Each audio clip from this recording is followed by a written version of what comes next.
The Hearts of Gold podcast is brought to you by the Grow and Share Network, produced by Off the Walter Media. Welcome to Hearts of Gold. Today we have Makayla with us. Hi. Hi. Can you tell us about your Girl Scout Gold Award project? So the project I did was called Coding for Cookies. And Coding for Cookies is a program that was started on my robotics team actually about 2.5 years ago. It started with me and another robotics teammate, and she was really interested in getting Girl Scouts included in robotics. And since I was a Girl Scout myself, I kind of helped her out with the project, reaching out to troops and inviting them to come to our robotics facility so we could teach them about robotics. So our first meeting with another Girl Scout troop, we taught them about how to program a little FLL Lego robot, and we taught them how to drive an FTC robot, and we taught them about our high school competition robot. And the Girl Scouts really loved it and enjoyed it. And we continued doing those sessions for local Becker and Big Lake troops for about a year. And we taught over 100 Girl Scouts that way. But since we reached out to most of the local troops in Becker and Big Lake, I kind of wanted to expand past Becker and continue to teach more Girl Scouts. So in order to do that, I took the project on as my Gold Award, and my goal for the Gold Award was to get it so Girl Scout troops and Girl Scouts individually could sign up for Coding for Cookies events so they can actually request to do them. And so the way I was able to make that happen was I worked with the Girl Scout Council of Minnesota, Wisconsin, Lakes and Pines. And we did 2 sessions together where they handled the registration for the Girl Scouts. So they put it all over their web pages and their program guides and got Girl Scouts to sign up through that event as an actual Girl Scout sponsored event. So more Girl Scouts across the state and even outside of it were able to sign up for those events and actually participate in Coding for Cookies in that way. And in order to make it sustainable and make it so the Girl Scout Council could do more Coding for Cookies sessions by themselves, me and my robotics team created these portable robotics kits that included all of the materials needed for hosting a Coding for Cookies session. And we actually donated one of those kits to the Girl Scout Council. So they own it now, and they're going to make it a program on the go. So Girl Scouts can actually sign up for those events and have the opportunity to do Coding for Cookies sessions all across the state.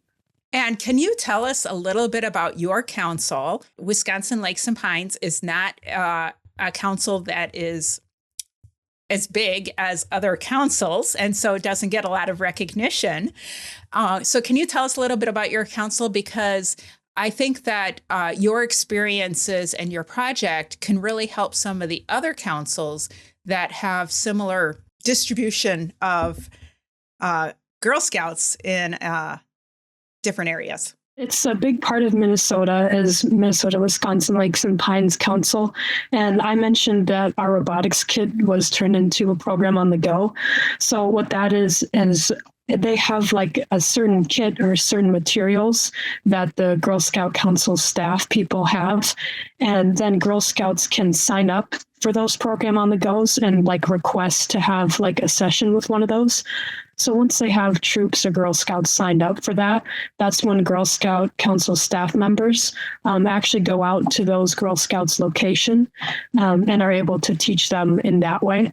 So we do have some bigger events, bigger council events, but things like program on the go make it easier since we are kind of distributed over Minnesota. It makes it easier for girls to actually individually sign up for things like that. And they actually get more opportunity to do those events.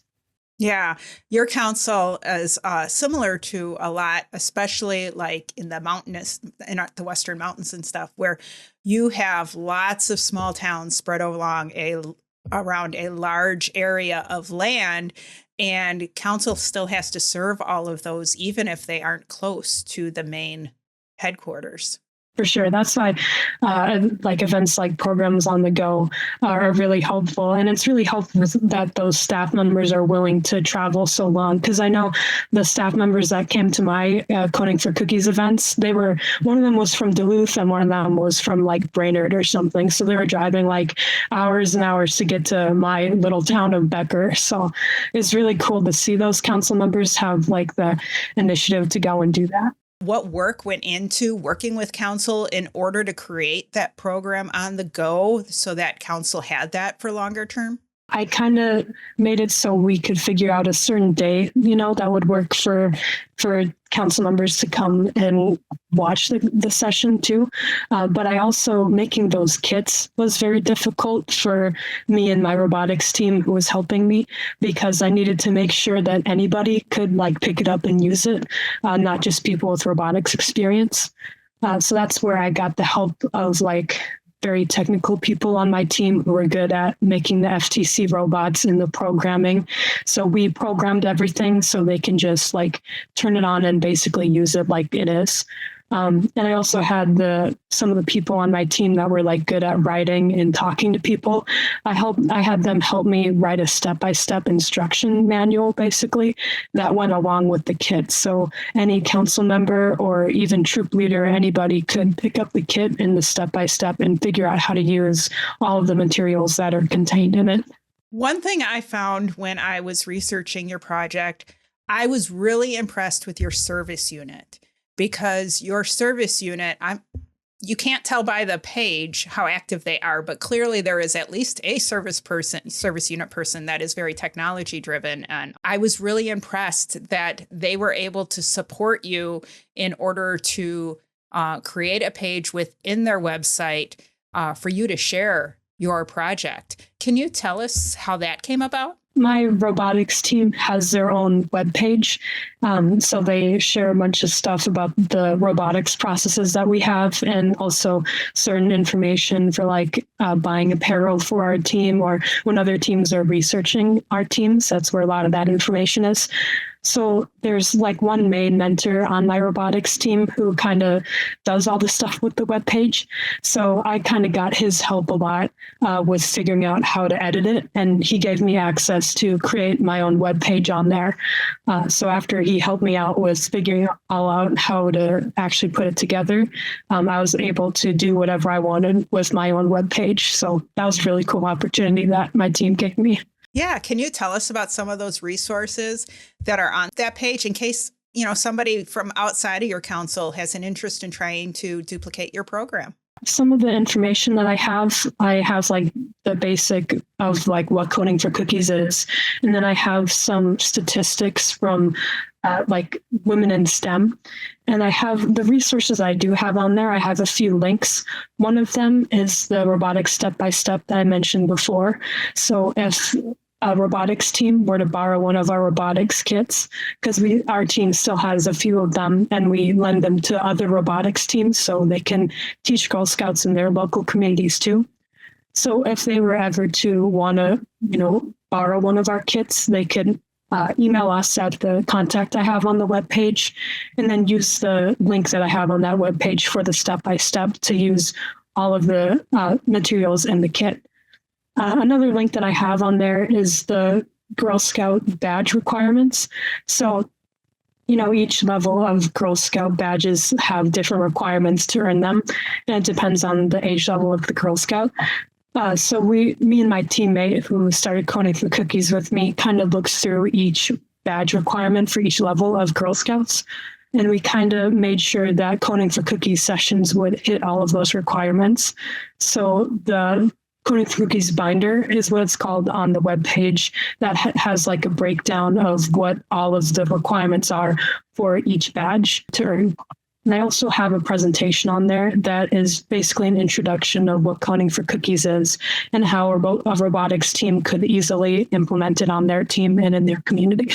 What was your biggest challenge during your project, and how did you overcome it? having to like make sure like the step by step was so anybody else could use it. So I guess part of that was making sure that I rely on some of my other teammates instead of me just doing everything myself. Because I'm a person who I like to get things like done like myself and like completed totally. But there is like, especially the step by step in the robotics kit where it just took a long time and there wasn't a way to just do it fast and easy because it needed to be sustainable. So I really needed to learn how to rely on my team members who some of them were way better at making the robots and some of them were way better at writing the step by step. So it was hard for me to learn to rely on them, but it was really helpful once I was able to delegate some of those tasks and actually work with my team to do that. There's two teams here. You talk about your team, your robotics team, and then also the people that helped you with your gold award. So clearly there's crossover. There's members from your robotics team that helped you. Who else helped you? Mostly it was people from my robotics team. Some council members helped me too with my gold award. And I guess my mom helped me a lot too with like reaching out to troops because she's a troop leader. So she was able to help me with reaching out to troops and stuff like that. Do you have a special memory or something really surprising that happened to you during your project you'd like to share? It wasn't really during my project, but after I had earned my gold award, I was at robotics and that's when I did my end presentation over a Zoom meeting for earning my gold award. And after they told me that I earned it, I went out and my whole robotics team was waiting for me with a bunch of gold balloons and everything. And they were all there to congratulate me. And that was so amazing. So that was probably the best memory I have. It was so sweet of them. Oh, I love that. What did you learn about the gold award process itself that you didn't know before you started and could be helpful for others that are looking to earn the gold award? The initial proposal process takes a long time. It's not just one proposal, you propose and it's done. Because I had somebody who was working with me, I did my whole proposal and turned it into her, and she had revisions for me to fix. And then I fix them and then turn them in again, and she would have revisions for me to fix again. And we went back and forth for a long time, just doing revisions and fixing things and making it so I would get approved right away. So I guess I wasn't aware that it was going to be so much of going over the initial proposal again. But I guess like if you're going to be doing your gold award, don't be discouraged by that, because it's not that your proposal is bad or anything. You're just making sure that it's going to be perfect. So when you do actually have your meeting in front of your council people, the committee, they're going to no doubt let you do your project. I'm a mentor in our council that fulfills that role that you were just describing, where we go back and forth during the proposal process. And I really try and encourage the girls. And I tell them the proposal really is the hardest part of the project, because once you're done with the proposal, you know what your project is. And now it's just going out and doing. You can learn a lot from doing that proposal. What did you learn from working on a proposal that you think is a skill that'll help you in your future? Revising and like doing a lot of research too, because with the proposal it required a lot of like researching like the root cause of your problem that you're trying to fix or help. So like I needed to do a lot of research on women in STEM and the gender gap in the STEM industry. So obviously that was really interesting to learn about, but also the process of doing that research and getting sources is going to be really helpful for the future. Measurability is also a component of the Gold Award. And with everything that you've shared, I bet you had some really interesting measurements. What were some of your measurements? What were some of your outcomes? So the session results from the Coding for Cookies sessions that we did during my Gold Award, most of the Girl Scouts gained a basic understanding of FIRST Robotics. And FIRST Robotics is like the organization that my robotics team competes under. So they got a basic understanding of what that is. And they all seem to gain an interest in STEM fields because after each session, we gave them an evaluation form. So they filled them out, and we got an experience rating of at least 6 out of 10. So like the lowest rating we got was 6, and most of those ratings were 9 out of 10 for the session. And we got a net promoter score of 77%. And they all learned how to code a Lego robot, drive an FTC robot, and operate an FRC robot. And many of the girls reported that their favorite thing was like the hands-on learning, like actually being able to drive their own robot or actually use the laptop to code the Lego robot. And we got a 97% positive Girl Scout leadership experience rating. So yeah, most of the girls felt like they had more confidence in STEM after participating in our sessions. Well, congratulations on those outcomes. Thank you. Can you tell us about what other Girl Scout experiences you've had? I always think back to the Girl Scout camps that I go to, because I have a troop of like 5 girls, and most of them are like my best friends. So going to camps with them has been so fun over the years, but also working on service projects with them has been really fun too. What else would you like to share with the audience? If you're a Girl Scout interested in maybe going and doing your Gold Award, or you have a little bit of an interest in it, I just don't want you to be discouraged by how much work it looks like, because I know 80 hours of service looks like a lot, and it is a lot, but it's a lot of fun to do. When it's a project that you really care about, it is fun to do. And then afterwards, you can see the impact that you made with your project. So it is a lot of work, but it's really worth it. So if you're interested in it at all, I encourage you to like have that initiative to go and do it, because it's a great opportunity. How do you make your s'mores? Well, I cook the marshmallow until it's like golden brown. And then I have, the Hershey chocolate and the 2 graham crackers. Well, thanks for joining us today. Yeah, thank you. Appreciate it. Make sure to click follow or subscribe so you always know when new episodes are released. Power your passion and conquer your challenges. Thank you for listening. If you'd like to be on the show to share your story of how you earned your Gold Award, reach out and send an email to growandsshare@outlook.com. Be sure to catch up on our previous shows on any of your favorite podcasting platforms, as well as view the full video versions at youtube.com/Cheryl M. Robinson. Thanks again for listening, and we'll see you next time.